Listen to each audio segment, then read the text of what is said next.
The nation's parliament convened an extraordinary session today that will run for the next 2 weeks, bringing an end to over 40 days of inaction. Rival parties started by electing a speaker and 2 vice speakers for the latter half of the 20th National Assembly.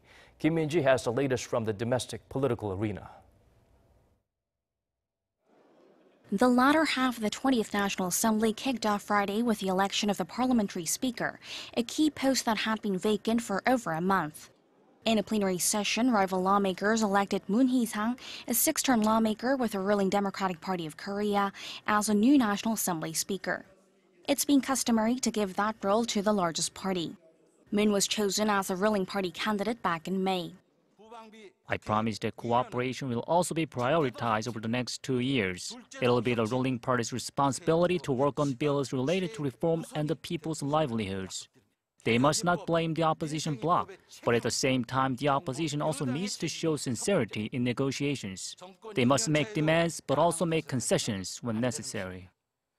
Moon will now leave the ruling party to become an independent in accordance with the National Assembly law and will be at the helm until May 2020 when the 20th National Assembly comes to an end. 2 vice speakers were also elected, 5-term lawmaker Lee Ju-young from the main opposition Liberty Korea Party and 4-term lawmaker Chu Sung-yong from the minor Paramita Party. With the leadership post now filled, it's back to real work. Next Monday, a plenary session will be held to elect the heads of the Parliament's 18 standing committees. The ruling party will chair 8 of them, the main opposition 7, the Paramita Party 2, and the joint bloc of the Party for Democracy and Peace and the Justice Party will head up 1. The rival parties will also vote on a revision to the National Assembly Act that would create a separate committee for education, an area now subsumed by the Committee for Education, Culture, Sports and Tourism.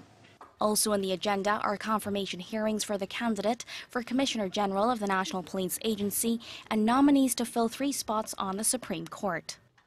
The latter half of the 20th National Assembly has officially set sail, but things could get choppy for the rival parties as they try to make up for over a month of paralysis.